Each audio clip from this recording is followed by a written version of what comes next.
5, 4, 3. Bueno, tenemos para el día de hoy el ejercicio en relación con el tema de la memoria histórica, específicamente el tema relacionado con Colombia. Para eso tenemos entonces 10 asuntos que vamos a tratar de resolver y vamos incluso a tratar de comparar en relación con algunos casos de América Latina. La primera pregunta que tenemos para resolver es, ¿qué se entiende por el concepto de memoria histórica? Hablar de memoria histórica podría decirse que es una redundancia, pues en sí la historia misma puede definirse como la ciencia de la memoria. Existe un conflicto epistemológico al hablar de memoria histórica, pues la historia es lo que reconstruyen los historiadores acerca de lo que pasó y la memoria. Y la memoria lo que alguien recuerda sobre algo que pasó. Se podría empezar hablando entonces acerca de la memoria individual, que son las impresiones e informaciones que cada sujeto extrae del entorno sociopolítico en el que vive. Las memorias individuales son memorias que por naturaleza están enmarcadas socialmente, pues se vuelven a su vez una representación generalizada de la sociedad, de las necesidades vistas por el individuo y los valores que ésta tiene. Es una visión del mundo animada por estos valores, por lo tanto la memoria individual no es ni puede ser una base sólida para reconstruir el pasado, pues como dijo Maurice Halbach, en sus trabajos sobre marcos sociales de la memoria y la memoria colectiva, solo podemos recordar cuando es posible recuperar la posición de los acontecimientos pasados en los marcos de la memoria colectiva. El olvido se explica por la desaparición de estos marcos o de parte de ellos. He aquí el concepto de memoria colectiva, que no es más que la presencia de lo social en los momentos más individuales.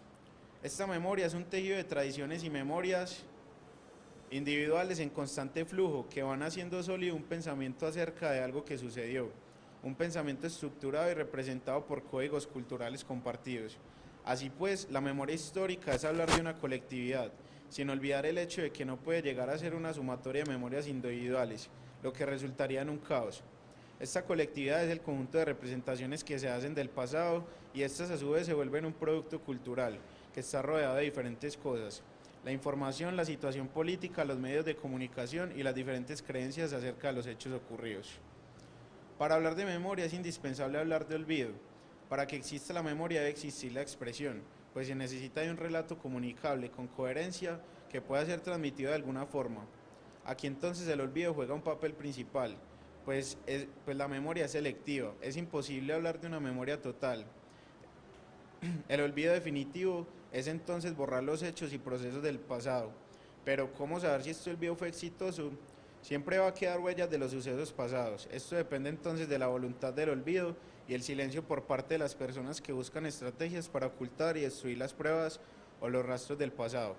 Aquí entonces se crea una reacción social al temor de que estas huellas o pistas del pasado sean borradas y crea una necesidad de la conservación y la acumulación de archivos históricos, personales y públicos que mantengan vivos aquellos acontecimientos que una vez fueron, pues si no hay historia no puede haber una memoria histórica, ya que el presente es una repetición y reproducción del pasado.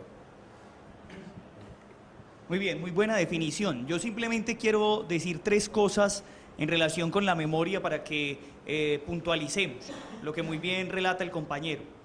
El primer dato es que la memoria es un asunto netamente político y como tal es un asunto que entra en continuos debates.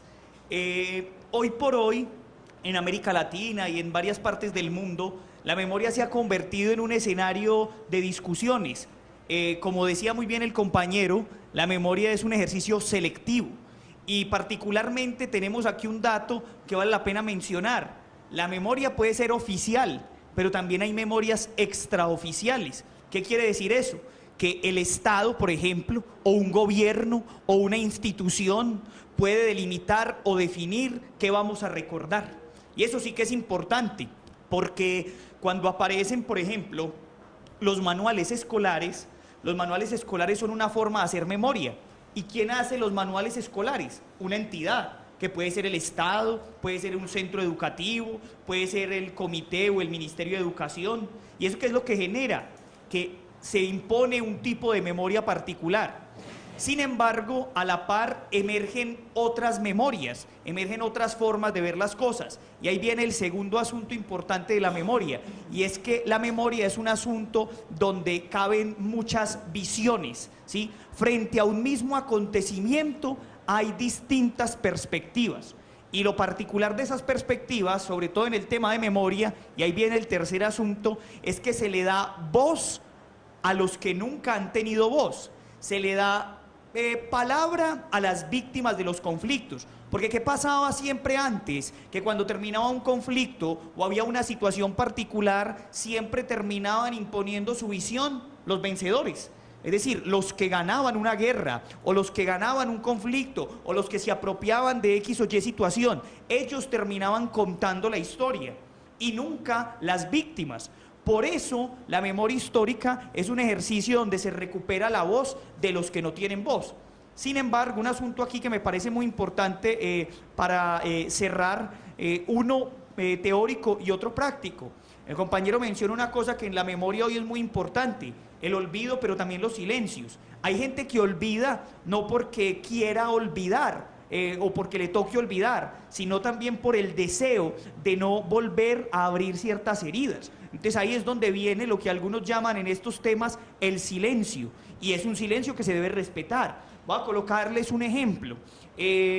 Los ejercicios que se han hecho de memoria en el continente, o los ejercicios que se han hecho de memoria en países europeos donde se vivieron conflictos internos o la Segunda Guerra Mundial, muchos de los actores que eran víctimas, específicamente en el caso femenino, muchos de esos actores se negaron a hablar, no querían volver a mirar lo que había pasado.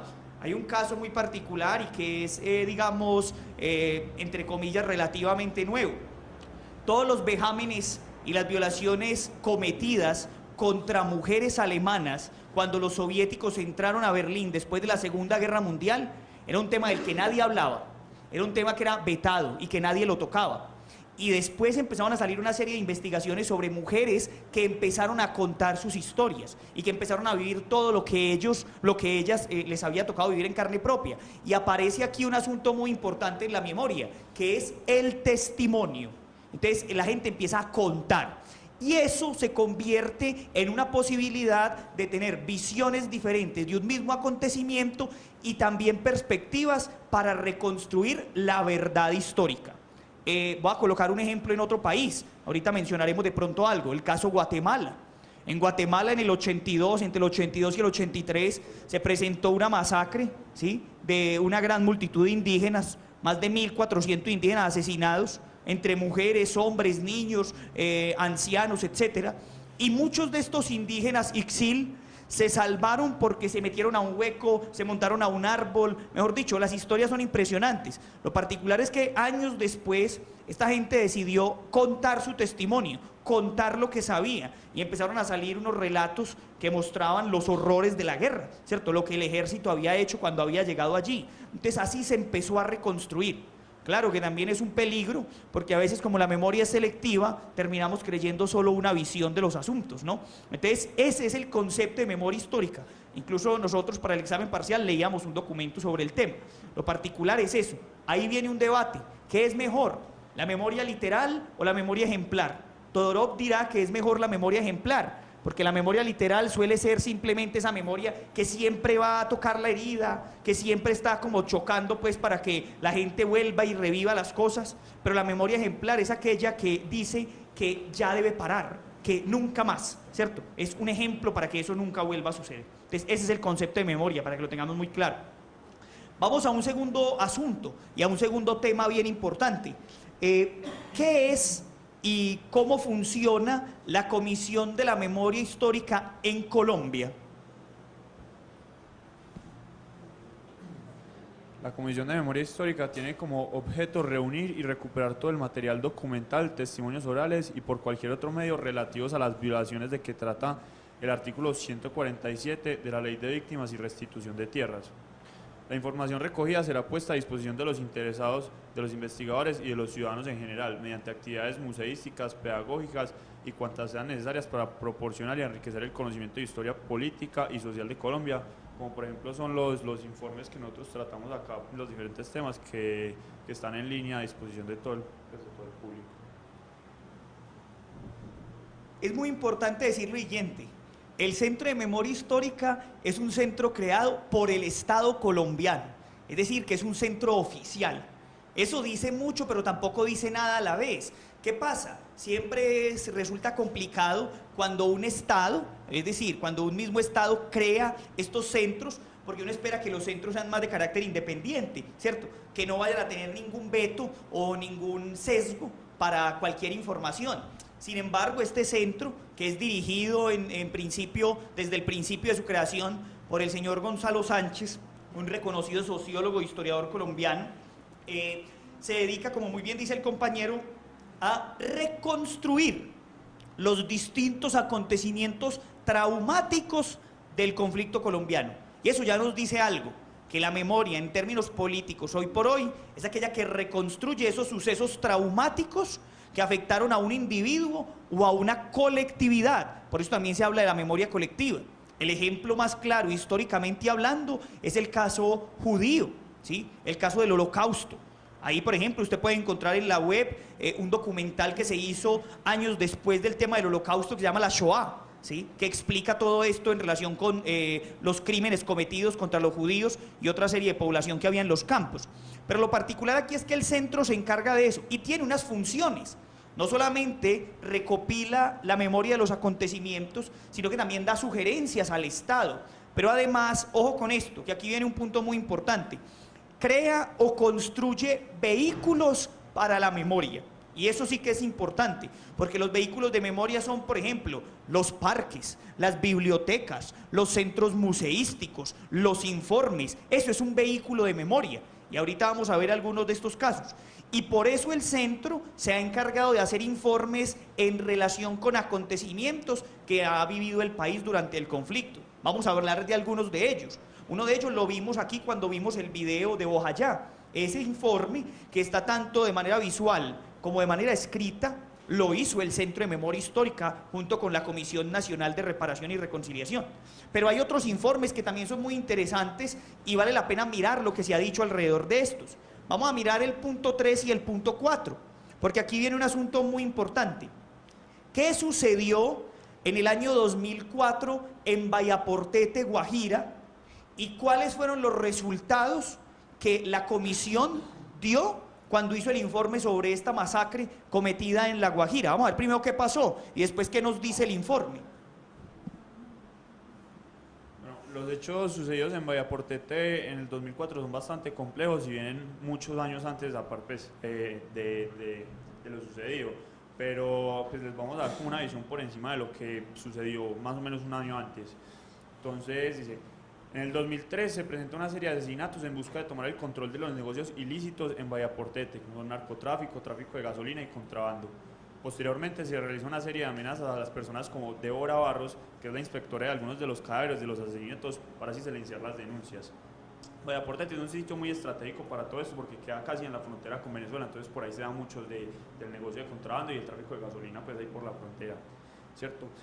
Entonces después, a raíz de la reunión informativa de Chema Bala en noviembre del 2003 con sus trabajadores acerca del apoyo de los paramilitares en la protección de su mercancía de contrabando y muchas otras instigaciones más, surge la emboscada a una camioneta blindada de las AUC el 8 de abril de 2004.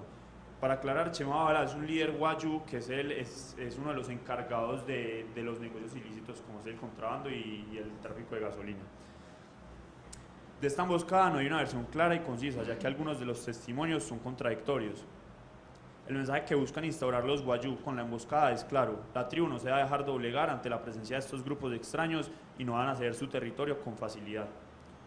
Posteriormente, el 15 de abril del mismo mes, envían un comunicado al Ministerio de Defensa, a la Defensoría del Pueblo y a la Procuraduría General de la Nación, expresando el riesgo en el que se encontraban ellos junto con su territorio y exigiendo presencia de la fuerza pública para su protección.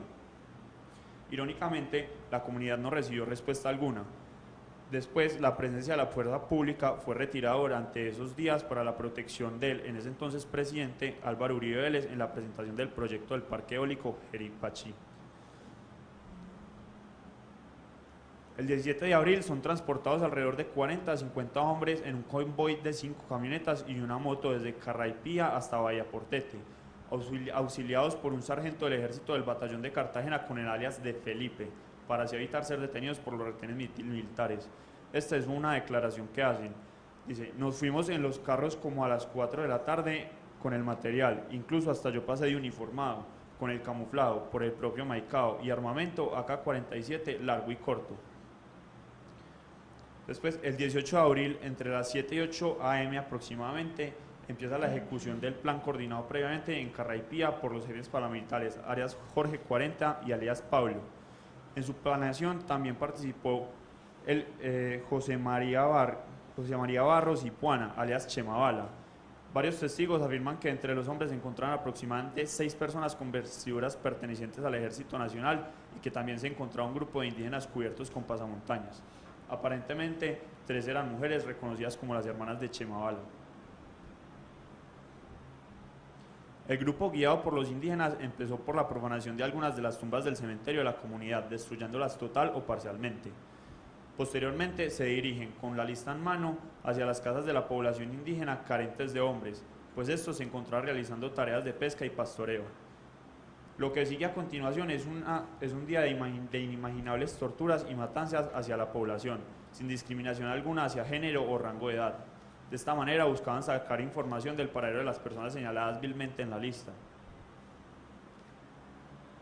Durante el lapso de tiempo que se llevó a cabo la masacre fueron torturados y asesinados Margot Fince de Pinayo, Rosa Cecilia Fince Uriana y Rubén Pinayo, y desaparecidas Diana Fince Uriana, Reina Fince Pushuaina y una persona más que no ha sido identificada. La escuela, el centro de salud y las viviendas fueron saqueadas y quedaron parcialmente destruidas. Entonces, por último, hay otro testimonio de la misma persona que dijo lo del convoy. Pude ver, yo la vi cuando la mataron, la bajaron, estaba amarrada con las manos hacia atrás y la mataron a la orilla de la carretera cuando la bajaron del vehículo. Ellos la mataron con un hierro contundente, la pusieron de espaldas y le dieron con el tubo en la cabeza. La cabeza se abrió y luego la cortaron en el suelo con una motosierra pequeña. Se oía el ruido. Yo la estuve viendo detrás de un árbol de olivo y de un trupillo. Mire, es un relato macabro y escalofriante, y sobre todo porque esa masacre es una masacre que tiene varios agravantes. El primero es una masacre cometida contra una etnia indígena, la etnia Wayuu, en La Guajira, y mucha de esa etnia se tuvo que desplazar después de esa masacre. Pero lo segundo, y una cosa que agrava más la situación, fue que se orquestó un crimen con gran sevicia y gran odio. Sobre todo es un crimen de género, porque las que más murieron allí fueron las mujeres, y porque eran las mujeres las encargadas y las que estaban haciendo protesta en relación con que los grupos paramilitares controlaran la zona económicamente. Entonces, este es un crimen y es una masacre cometida por los paramilitares. De hecho ellos la denunciaron, después la confesaron, apoyada por el Estado, y lo peor es que el informe llegó a las conclusiones de que había gente de la misma etnia Wayuu vinculada en la masacre, o sea, su mismo pueblo. Entonces, la situación es mucho más grave, ¿cierto? Entonces, ahí nosotros encontramos esa investigación que hace el Centro de Memoria. Es una investigación que permite ver cómo los distintos acontecimientos del conflicto afectan a todos. Y en este caso, son crímenes que, como ya vimos acá en el curso, pues, hombre, violan claramente el derecho internacional humanitario. Además, porque no solo atacan a una etnia vulnerable, a un grupo indígena vulnerable, sino que además es un crimen de género, ¿cierto? Que ese es otro de los temas de los que se ha dedicado a trabajar la comisión para pensar cuál es el impacto de la violencia en las mujeres, ¿sí? Las que han sufrido vejámenes como muertes, asesinatos o pérdidas de sus seres queridos, o también otro tipo de abusos. Entonces, mire pues lo que ese primer informe nos demuestra, ¿cierto? Y ese es uno de los primeros informes que hizo el Centro de Memoria Histórica, ¿sí? Quiero decir algo aquí que nos va a servir como puente. Estos informes que realiza la comisión no son informes que sirvan como acervo probatorio, es decir, lo que allí se encuentre no sirve como prueba para un proceso, por ejemplo, judicial. Además, muchos de esos informes se han convertido en, digamos, puntos de discusión, porque hay gente que ha dicho, no, ese informe no dice lo que es, ahí inventaron más o ahí faltó no sé qué. Entonces el mismo informe o el mismo acontecimiento se ha convertido en zona de disputa por todo lo que hay alrededor de eso. Claro, la entidad traslada a su gente, investiga, etcétera, pero siempre habrá gente que no esté totalmente conforme, y eso nos vamos a dar cuenta ahorita en algunos otros informes. ¿Algún caso sobre la comisión y el informe o pasamos a... saquemos, digamos, 2 o 3 conclusiones del informe?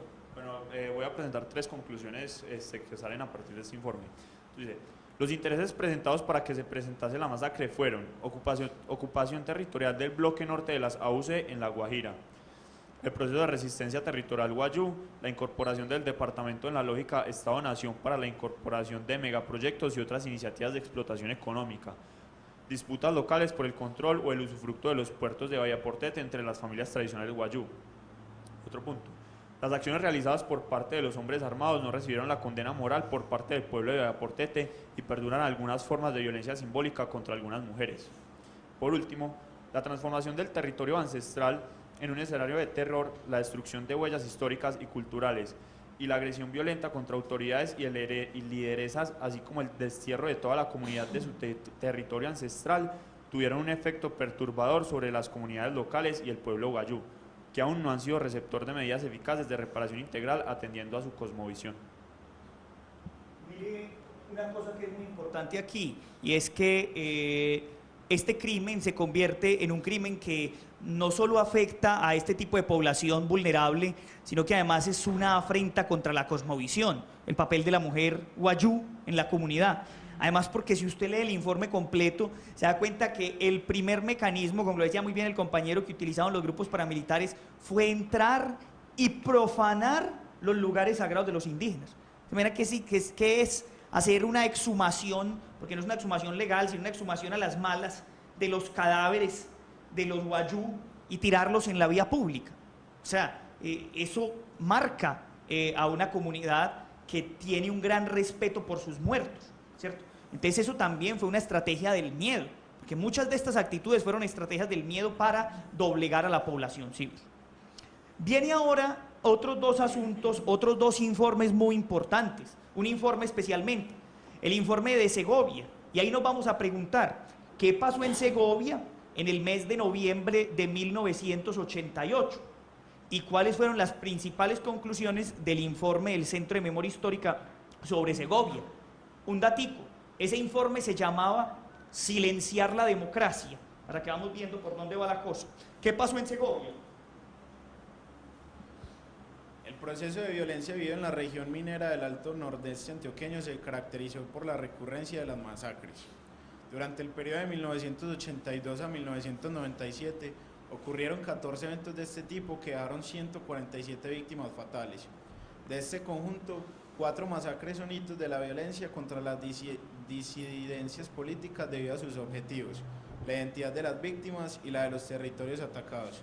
Estas fueron objeto de la reconstrucción por parte del Grupo de Memoria Histórica.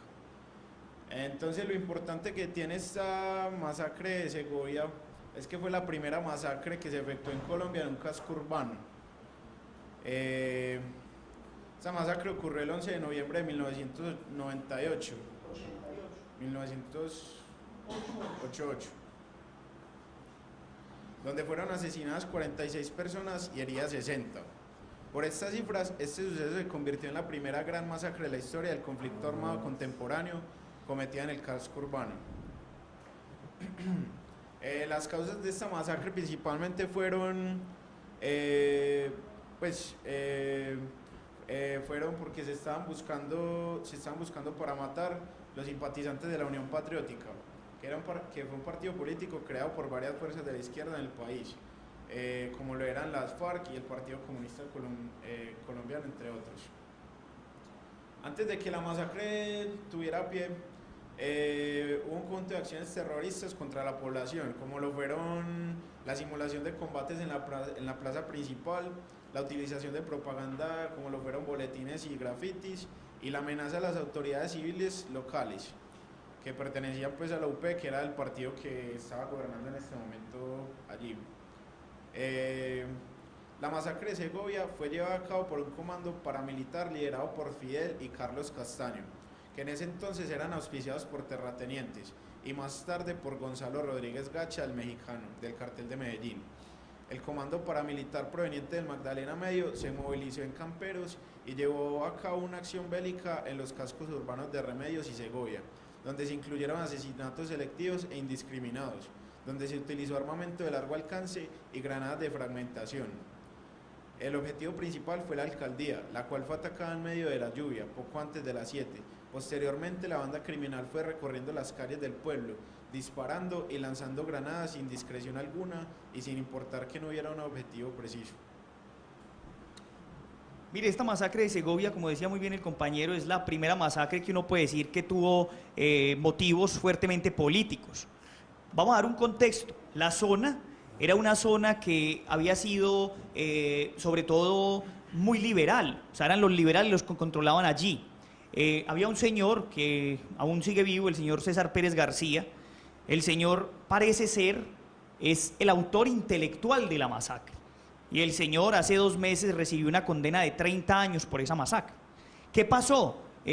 Los que no lo recuerdan, acuérdense que en Colombia, hasta los años 80, finales de los 80, los cargos como la alcaldía no eran cargos de elección popular, ¿cierto? Solo hasta finales de la década de los 80 se empieza a hablar de los cargos de elección popular y el primer cargo, uno de ellos, es la alcaldía. Para esa época que existe el Partido de la Unión Patriótica, que está siendo perseguido y muchos de sus líderes asesinados y otros van a ser asesinados posteriormente, como Pardo Leal y Bernardo Jaramillo, muchas de estas personas empiezan a tener afinidad por la Unión Patriótica. Yo no sé si lo dije aquí la otra vez, pero a mí me parece que es muy interesante pensar el capital electoral y el capital social que llegaron a tener estos movimientos que luego de estar en las armas pasaron a tener vida política. No sé si lo dije, pero por ejemplo Carlos Pizarro, el líder del M-19, con solo un día de campaña para la alcaldía de Bogotá alcanzó 80.000 votos. Es increíble. O sea, nadie se puede imaginar eso. O sea, el capital electoral que tenían. Y la Unión Patriótica ganó en Segovia y en muchas zonas del país, ganó alcaldías, ganó ediles, curules, ¿cierto? Y eso empezó, incluso el movimiento paramilitar liderado por los Castaño se tituló, se llamó para esa masacre Muerte a Revolucionarios. Y entraron en la noche al pueblo disparando indiscriminadamente y matando una gran cantidad de personas. Sobre todo, después los paramilitares dijeron que la acusación para matar a la gente era porque habían votado por la UP, ¿cierto? Entonces mire la condición. Y después de eso se suscitaron una serie de cosas macabras también, el temor que generó en la población esta masacre cometida por los paramilitares. Hay unas escenas muy fuertes, hay un documental que se llama Viva Colombia, que hizo la revista Semana junto con el canal Caracol hace un par de años, por ahí circula en la web, son varios capítulos que recrean la violencia en Colombia en los años 80 y 90, pero me parece que hay unas imágenes que relatan muy bien lo de Segovia, que había sido totalmente olvidado. Los sobrevivientes de la Unión Patriótica, muchos de ellos de Segovia, tuvieron que irse del país, exiliarse en Suecia, en Bélgica, ¿sí? Y ahora vuelve a revivir el movimiento. Hay una escena, yo digo muy macabra, porque es también el dolor de las personas. Hay un momento después de la masacre donde la gente tiene a sus muertos, están siendo velados en el templo, en cámara ardiente, y cuando van a salir todos los cadáveres se escucha una detonación y la gente está tan aterrorizada que tira los ataúdes al suelo y sale corriendo y deja a los muertos tirados en la calle. O sea, por el temor y el terror que había generado la masacre. Entonces las imágenes son macabras por eso, y la gente corría a esconderse porque creyeron que otra vez habían entrado estos señores a acabar con lo poco que quedaba, ¿cierto? Entonces, este informe recrea muy bien eso. Además, su título llamó mucho la atención, porque cuando le colocaron, lo titularon Silenciar la democracia, muchos estuvieron en desacuerdo y dijeron que ¿cómo así? Que no se podía colocar ese nombre a un informe sabiendo que había sido una masacre paramilitar pero claro, después se dijo, es que eso estuvo en connivencia con el Estado no hizo nada, el ejército no hizo nada, habían pedido protección los líderes de la UP y para colmo, después se vieron vinculados a agentes políticos del Partido Liberal. Entonces dijeron, ¿cómo no se le va a llamar a eso silenciar la democracia si había una persecución contra cualquier tipo de disidencia política? Ese informe vale la pena leerlo. Además, los que alguna vez en la vida hayan ido a Segovia o conozcan la zona nordeste del departamento de Antioquia, se darán cuenta que sigue siendo una zona muy conflictiva y además muy estratégica, porque es una zona minera, ¿cierto? Es la zona más minera que tiene el departamento y es una zona que genera mucha riqueza y a los actores ilegales del conflicto eso les interesa. Entonces no les iba a interesar que, que cualquier actor político controlara eso. ¿Alguna par de conclusiones del informe? Bueno, yo tengo como una conclusión general del informe. La memoria del Alto Nordeste antioqueño buscaba una forma de rehacerse ante los impactos de la guerra y los mecanismos de terror utilizados por los actores armados. De aquí entonces es que la memoria se volvió un objetivo de disputa, lo que conlleva que se borrara, se silenciara y posteriormente se coartara. Esta memoria se despolitizó y desapareció a los victimarios y silenció las causas políticas de la violencia. Esto conllevó a la desaparición de la existencia de la izquierda social de la región, por lo que se puede concluir que la masacre tuvo un efecto positivo en los objetivos principales de los victimarios. Este silencio que se le impuso a las víctimas y a la identidad política es un silencio que opacó cualquier intento de dignificación de las víctimas. Es por ello que recuperar las memorias que han sido silenciadas, más que un deber moral con las víctimas, es un imperativo de cualquier intento de reparación democratizadora que no puede continuar eludiendo el reconocimiento y el resarcimiento del daño político causado por la guerra. Les invito a que miren ese informe, sobre todo la parte final de ese informe le brinda a uno le deja a uno muchas dudas en relación con lo que ha pasado en muchas zonas en el país. Vamos a otra cuestión, otro informe que salió hace un mes y medio, y este informe sí que ha generado polémicas y debates. Es el informe que se llamó Basta Ya. Vamos a ver qué es ese informe y por qué ha resultado tan polémico. Quiero hacer un preámbulo a eso por lo siguiente. Dos cosas. La primera, a diferencia de muchos de los países, por no decir la gran mayoría de los países que han aplicado la memoria histórica o que han hecho memoria histórica, a diferencia de esos países, nosotros seguimos en conflicto. ¿Qué quiere decir eso? Que se trata de hacer memoria en medio de la confrontación, mientras que los otros países ya han terminado sus conflictos. Entonces, ¿eso para qué? ¿O para qué digo eso? Para entender una cosa. Los informes de los países que ya han terminado sus conflictos, sobre todo los informes que recrean la situación conflictiva, tienen una frase de 2 palabras: nunca más. Así se llaman los informes. Pero es un informe que al solo leerlo y decir nunca más, o sea, es que ya el conflicto se cerró, ¿cierto? Vamos a colocar el caso argentino o el caso guatemalteco. Guatemala vivió un conflicto interno entre el año 60 y el año 96, 36 años de guerra civil. Argentina vivió una dictadura militar entre el año 76 y el año 83, ¿sí? Y ambos informes de allí se llaman nunca más, o sea, que nunca más vuelva a pasar una cosa de esas. Cuando se entrevistó a Gonzalo Sánchez y se le preguntó por qué este informe no se llamaba nunca más, él dijo, es que estamos en medio del conflicto y lo único que podemos decir es un imperativo: basta ya, que se acabe esto, ¿cierto? Y ahí viene el informe, que tiene una serie de polémicas que vamos a ver. Tanto es que 2 días después de ser presentado el informe en Bogotá, muchas personas de derecha, de izquierda, voy a colocar ejemplos, la guerrilla de las FARC en Cuba se puso en contra del informe, dijeron que no estaban de acuerdo con ese informe, que no les parecía, que había que hacer otro informe, ¿sí?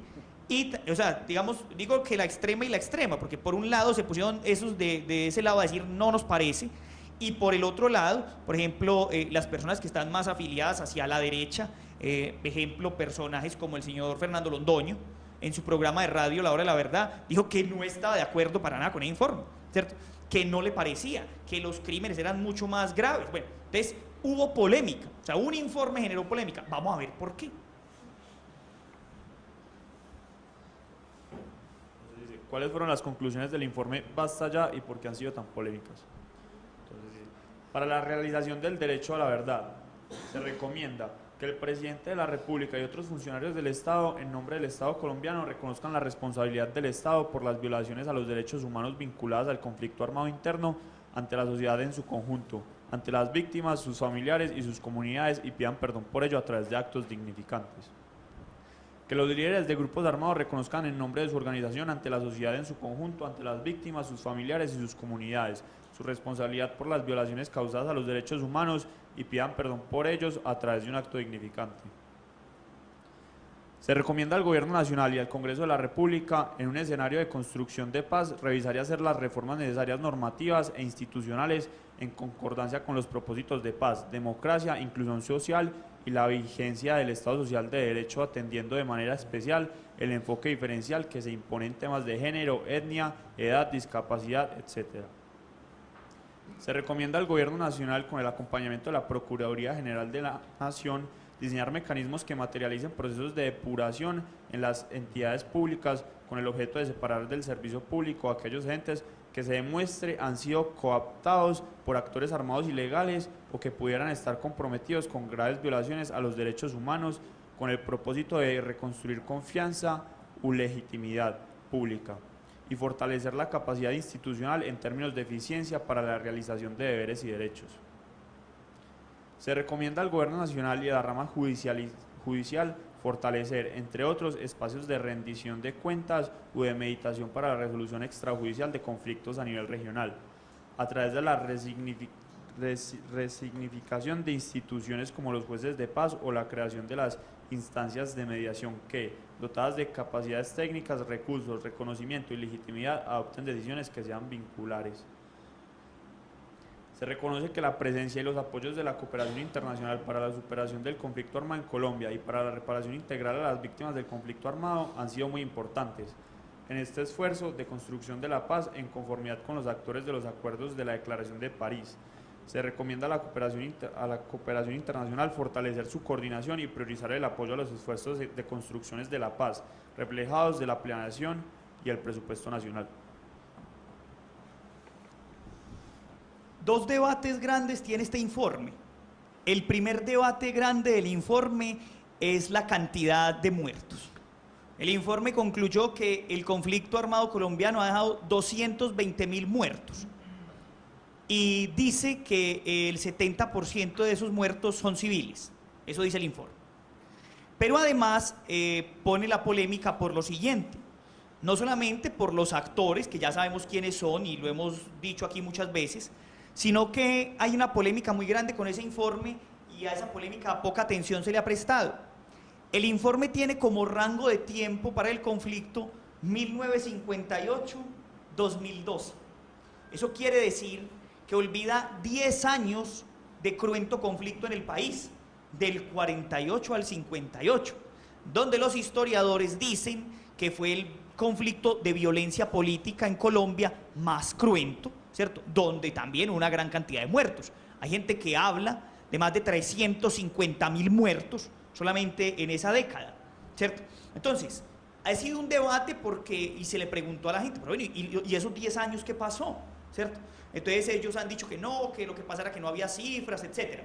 Y además ha sido muy polémico porque, a diferencia de otro informe, hubo un informe muy famoso que hicieron aquí un cofundador de la Facultad de Sociología de Bogotá, Fals Borda, y el padre, un sacerdote de apellido Guzmán, que hicieron un informe muy famoso en los años 60. Ese informe se llamó La violencia en Colombia. Es un libro que tiene 2 tomos. Y en esos 2 tomos se habla no solamente de las cifras, de los muertos, sino también de la definición de los actores. A los inquietos o a las mujeres inquietas, por ejemplo, yo les invito a que lean cuál era la definición que tenía el libro sobre mujer en el conflicto, para que se den cuenta cómo en los años 60 había una definición y qué papel jugaba la mujer en el conflicto en esa época, ¿sí? Porque ese informe es muy rico en eso. Entonces, esas son las polémicas y los debates que este informe ha suscitado. Tiene 2 meses el informe y todavía es fruto de polémicas. La guerrilla pues ha cuestionado el informe porque se convierte la guerrilla en el informe en el actor que más crímenes ha cometido, ¿cierto? Entonces ellos dicen que eso no es cierto. Entonces, y piden que se haga un informe menos parcializado. Vamos a mirar los 3 asuntos finales del tema de la memoria histórica. Octava cuestión, ¿qué significa la consolidación de una comisión de la verdad en el conflicto colombiano? El 25 de julio de 2013 se realizó una audiencia pública en la Corte Constitucional por el Marco Legal para la Paz, el cual es una base crucial para el gobierno en una posible era de posconflicto.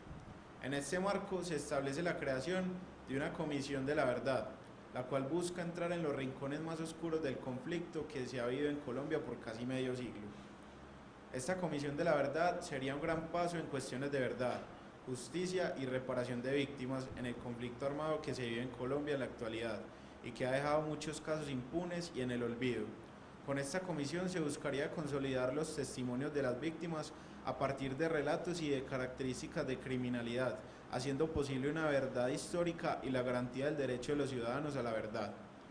Esta comisión de la verdad estaría apoyada entonces por los avances obtenidos en verdad judicial por el proceso de justicia y paz, con el diseño de un mecanismo de verdad creado en la Ley 1424 para la rendición de cuentas de los paramilitares desmovilizados que no son considerados los máximos responsables.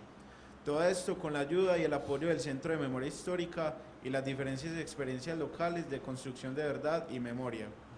Si se llegara a consolidar la Comisión de la Verdad en Colombia, se podría hacer un ejercicio de verdad y memoria de una manera organizada y correcta, dialógica y democrática, que posteriormente podría ayudar a identificar y diagnosticar los factores estructurales que dan pie a la violencia. Sin embargo, no se puede limitar a simplemente describir los hechos. Es necesaria la reconstrucción de los patrones generales y los contextos históricos que se materialicen en informes, que posteriormente funcionen como informadores en la política pública. La clave ahí es que el marco jurídico para la paz, que ya en primera instancia aprobó la Corte Constitucional y que está ahora otra vez en manos del Congreso, se espera que ellos pongan ahí las bases y las condiciones para la creación de una comisión de la verdad. Lo más grave, no grave, lo más complejo es quiénes serían digamos, los integrantes de la comisión y quién la lideraría, porque hay una propuesta de que la lidere la Fiscalía. ¿Por qué? Porque como comisión de la verdad debe encargarse de investigar asuntos para poder dar una serie de conclusiones. Entonces tendría que crearse un órgano nuevo en la Fiscalía para que sea la Fiscalía la que se encargue de esa comisión y haya unos entes investigadores. Además, porque ya en el país comisiones investigadoras de masacres y de asuntos del conflicto pues también han sido asesinadas, ¿no? Una masacre muy famosa fue la masacre de La Rochela, que fue donde mataron investigadores judiciales que iban a buscar fuentes y pruebas en una masacre cometida por los paramilitares. Y lo que hicieron fue matar a los funcionarios judiciales. Entonces la comisión también está, pues, se mantiene en riesgo. Entonces faltará ver qué tan importante sea la creación de la comisión. Además, porque falta ver si el Congreso decide que la comisión tenga poder vinculante. ¿Qué quiere decir eso en términos del derecho? Que lo que investiga sirva como prueba para condenar actores que puedan ser involucrados en dichas situaciones. Vamos a un noveno asunto, que estos dos asuntos finales nos van a llevar a preguntarnos por los denominados vehículos de la memoria. ¿En qué consiste el proyecto de la Casa de la Memoria llevado a cabo en la ciudad de Medellín? El Museo Casa de la Memoria es un espacio propuesto por la Alcaldía de Medellín para promover acciones que contribuyan a la reconstrucción, visibilización y la inclusión de la memoria histórica del conflicto armado en la ciudad de las últimas décadas, buscando con ello aportar a la transformación de la historia de la violencia en aprendizajes sociales para la convivencia ciudadana bajo la premisa de recordar para no repetir. El museo está en etapa de construcción y en el desarrollo de la museografía. Su ubicación es en el Parque Bicentenario de Medellín. Con este espacio se busca la dignificación de las víctimas del conflicto armado, reunir sus memorias y divulgar los diferentes puntos de vista que tienen estos, pues el conflicto armado y la violencia han dejado huella en la sociedad colombiana y en los corazones de sus habitantes, dejando algunos hechos impunes, por lo que es importante la reflexión y la información de estos hechos conflictivos, tanto en la ciudad de Medellín como en Colombia en el último medio siglo. En este espacio de encuentro, expresión y participación se busca reconstruir la memoria de las violencias vividas en el conflicto, haciendo un buen uso de la investigación social basada en una documentación especializada en temas de memoria histórica. Esto pues apoyado por la expresión de las víctimas, quienes darán testimonio de cómo la violencia afectó su vida. Con el museo se busca no olvidar ni repetir los sucesos violentos ya vividos, recopilar todos los testimonios, las investigaciones y las diferentes manifestaciones de lo vivido durante ese tiempo oscuro que significó la mayor crisis humanitaria en la historia de Colombia. Puede ayudar a conocernos y de pronto formular diagnósticos y proyecciones que nos ayuden a ser mejores individuos y por lo tanto una sociedad más justa. Debemos tener aspiraciones nobles y grandes para este país que tanto ha sufrido. El proyecto de la Casa de la Memoria es una emulación o una imitación de lo que se ha hecho en otros países. Para ejemplificar el caso de América Latina, Argentina, por ejemplo, tiene un museo de la memoria en Buenos Aires, en una entidad que se llama la ESMA, que era la Escuela Militar Armada. Chile también tiene un museo de la memoria. Paraguay también tiene un museo de la memoria. El caso de Paraguay es muy interesante porque el que lidera el museo, bueno, a diferencia, por ejemplo, de los casos de Chile y Argentina, donde fue el Estado el que se vinculó a hacer los museos. En Paraguay, por ejemplo, el Estado decidió no dar un peso y fue digamos, la población civil, en este caso una persona que había sobrevivido a la dictadura de Stroessner y haber pues, estado en un campo de retención o en un lugar de retención. El señor luego reconstruyó la casa donde él estuvo retenido y allí hace aspectos o trabajos de memoria. La ley 1448, que es la ley de víctimas que aquí también estudiamos, obliga al Estado a crear un centro de memoria nacional. Ese centro debe estar en Bogotá, todavía está en proceso de construcción, o al menos de idearlo, pero en Medellín quiso ser una prueba piloto para eso.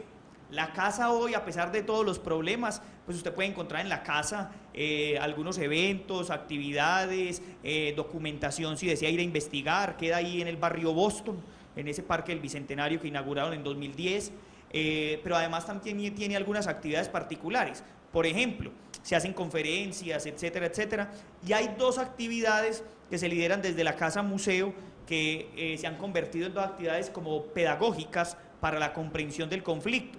Una de ellas se llama el túnel de la memoria y es un inflable, pues un túnel que tiene, cada vez que va a algún lugar, pues trata de rastrear los acontecimientos a partir de testimonios, videos, dibujos, etcétera, y plantea en el túnel, por ejemplo, una vez hicieron el túnel de la memoria sobre la masacre de Segovia, ¿no? Y llevaron una serie de asuntos particulares allí, dibujos de los niños, talleres que han hecho con ellos, etcétera. Y hoy, hace por ahí 3 meses, circula en la ciudad, en algunas zonas, sobre todo para ir a los colegios, algo que se llama el bus de la memoria. Es un autobús grande que al subirse pues uno encuentra una serie de acciones o actividades dentro del bus que tienen que ver con la memoria histórica, ¿cierto? Entonces es una actividad, ambos elementos son de características pedagógicas. Sí, estuvo acá en la universidad.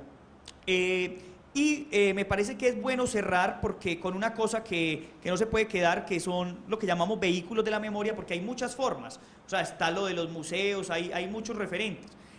Ahora el compañero nos va a hacer referencia a una artista colombiana que se ha dedicado a los temas de memoria, pero yo quiero, para ambientar ese comentario del compañero, quiero contarles sobre un artista argentino que los invito a que lo busquen, para que miren lo que puede hacer la fotografía en relación con el tema de la memoria histórica. El fotógrafo se llama Gustavo Germano o Germano y tiene un trabajo que tituló Ausencias. Ese trabajo es muy bonito, además toca mucho la fibra pues como del ser humano, porque el señor se dedicó a buscar personas que hubiesen familiares de personas que hubiesen sido desaparecidas durante la dictadura argentina. Ganó su confianza de los familiares, ellos le contaron sus testimonios, pero él quiso hacer una presentación que ha sido muy impactante, sobre todo para los familiares de las víctimas, porque ven en eso una posibilidad de memoria y de reivindicar a las víctimas y de recuperar su historia. El señor se dio a la tarea de decirle a la esposa, por ejemplo, de alguien que hubiese sido desaparecido: muéstreme una foto que usted recuerde, que usted tenga siempre en su memoria. Entonces, por ejemplo, la primera de ausencias es una foto, la señora le lleva a Gustavo, le lleva la foto de cuando se están casando, ¿cierto? En la iglesia.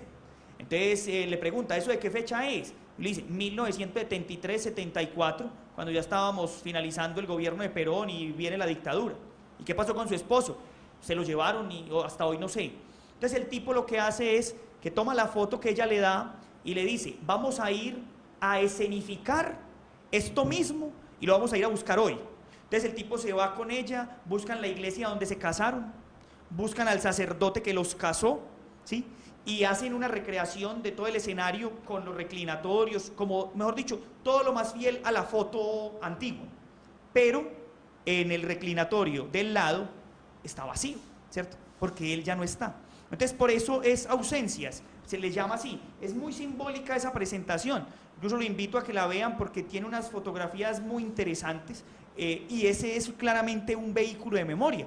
Aquí han hecho, por ejemplo, un artista de la Universidad de Antioquia que hizo un trabajo sobre memoria para la recuperación de las víctimas en relación con los desaparecidos que tiran a los ríos, ¿cierto? Las personas que nunca se encuentran, porque en Colombia lastimosamente los ríos son cementerios. Y agarró los ríos donde se dice que han perecido más personas o que han tirado sus cadáveres, como el río Cauca, el río Magdalena. Y lo que hizo fue irse a los lugares cercanos, aledaños a los ríos, buscar a los familiares y preguntarles qué les había quedado de esa persona, pero si encontraron algo. Entonces decían: sí, encontraron una sandalia, por ejemplo, o después del río salió flotando la camisa que él tenía ese día que lo desaparecieron. Y la chica hizo una recopilación de todos estos asuntos para reconstruir la historia de estos personajes. O sea, son acciones de memoria simbólica que permiten mantener vigente a las víctimas y recordarlas. Y también esto es una manera de reparación simbólica. La autora colombiana se llama Doris Salcedo. ¿Qué hace Doris Salcedo, compañero? Bueno, Doris Salcedo es una que dice: en mi caso me interesa el arte político porque he centrado toda mi obra en la violencia política, en lo que significa que los que tienen poder puedan destruir las vidas de otros seres humanos. Entonces, la artista que más ha enfocado su carrera al arte político es quizá la artista colombiana de la actualidad con mayor reconocimiento internacional. Ha sido becada por la Fundación Guggenheim y Penny McCall. Su obra es elogiada y respetada en Colombia, sin embargo no ha tenido más consideración que en el exterior. Entonces, pues hay bastantes obras de Doris Salcedo que son como las más reconocidas. Hay una que en una pared pone como una especie de cajas de zapatos con los zapatos. Entonces, lo que ella quiere expresar con esto es que después de las masacres, como que lo más representativo son los zapatos que quedan por ahí tirados de la gente correr despavorida y del miedo que tienen. Otra representación fue una intervención que hizo en el Palacio de Justicia en Bogotá, que puso uno como unas sillas vacías en las paredes del mismo Palacio de Justicia, también tratando de representar la violencia que puede ser, pues, que puede ejercer el poder. Y hubo otra también que puso, que fue como una forma de hacer que la gente recordara, pero de una forma bonita, una intervención en el Parque Bolívar de Bogotá, que llenó el parque como de velitas, pues de una forma pues, encuadrados, una forma bastante organizada. Y también pues para resaltar, hay una canción que compuso Juanes que se llama Segovia y habla precisamente de eso, de la masacre que sucedió en Segovia. El de las sillas colgadas en el palacio es uno de los más emblemáticos porque recuerda un aniversario más de la toma de guerrilleros del M-19 al Palacio de Justicia en el año 85, con las consecuencias que ya aquí habíamos comentado. Quiero cerrar este asunto de la memoria diciendo dos cosas. La primera es que a pesar de que vivamos en un país que sigue en conflicto y a pesar de que muchas personas no están de acuerdo con que se haga memoria en medio de la confrontación, pues hombre, yo sí creo que es muy valioso lo que el Centro de Memoria, incluso organizaciones independientes han realizado, porque no nos podemos quedar esperando a que si no acabamos el conflicto, entonces ¿qué? ¿Cierto? Y todo lo que hay alrededor de eso y todo lo que se puede recuperar. Yo sí creo que ese es un gran logro y en eso sí hay que decir que el gobierno tiene un acierto, porque esa ley fue sobre todo promovida desde 2010, liderada por el Partido Liberal en cabeza del señor Juan Fernando Cristo, hoy presidente del Congreso, y apoyada por el gobierno nacional. A pesar de todos sus errores y a pesar de muchas cosas que siguen siendo falencias en esa ley, pues al menos la ley está, ¿cierto? Y en algunas ocasiones pues ha llegado a feliz término. Y un segundo asunto que me parece muy importante es que no podemos confundir la memoria histórica con el morbo que algunos medios de comunicación tratan de mostrar, haciéndonos creer que eso es memoria histórica. Pues con todo respeto de las personas encargadas de ese tipo de medios, por ejemplo, no es un documento de memoria histórica la serie de Pablo Escobar, no es un documento de memoria histórica Los Tres Caínes, ni mucho menos lo que están haciendo ahora en el canal RCN, que para reconstruir, ¿cómo se llama eso? Comando Élite o algo así. Esos no son documentos de memoria histórica. Incluso yo les digo a ustedes, pongan a cualquier persona del extranjero a ver esa serie, sobre todo la de Pablo Escobar, y eso no es un documento de memoria histórica, es un documento que hace apología al delito, por Dios. O sea, cuando uno ve eso, uno dice, pero aquí ¿qué está pasando? O sea, hombre, uno tendría que preguntarse, incluso pues la gente que hace producción, este señor Gustavo Bolívar, que fue el que hizo, por ejemplo, Los Tres Caínes, él salía a decir que no, que él era lo que estaba haciendo, era una actividad documental y que lo que él hacía era un documento de memoria histórica. No, eso no era un documento de memoria histórica. O sea, claro, porque lo que terminamos vendiendo es eso. Salga usted a zonas del continente de Centroamérica o Suramérica y se va a dar cuenta que los colombianos son reconocidos por todo este tipo de series. Las muñecas de la mafia, Sin Tetas No Hay Paraíso, ¿cómo era que llama? Las Prepago, y ahora todo este tipo de novelas. O sea, por ejemplo, yo se los comento como experiencia. Yo en abril tuve la oportunidad de estar en Guatemala y lo primero que me preguntaban cuando me bajé del avión era que si yo era de la ciudad de Pablo Escobar. Mire, ¿y era por qué? Por ese tipo de situaciones, porque la novela estaba en pleno furor en Guatemala, ¿cierto? Entonces, o sea, yo me pregunto por qué a la vez que promocionan ese tipo de documentos, por qué no promocionan, por ejemplo, los documentos que construyó la revista Semana y el canal Caracol en Vive Colombia. Por ejemplo, ese documental es un documental que recrea unos asuntos de discusión bien interesantes. No, porque eso no vende, ¿cierto? Entonces, eso sí es muy importante y yo quiero concluir con eso, y es para que no confundamos lo que es un documento de memoria histórica con lo que es hacer un proyecto que lo que busca también es dinero. Nadie está en contra de que los productores ganen su dinero si lo hacen bien, pero que no nos traten de confundir con lo que no son elementos de memoria. Bueno, con eso cerramos el tema de memoria.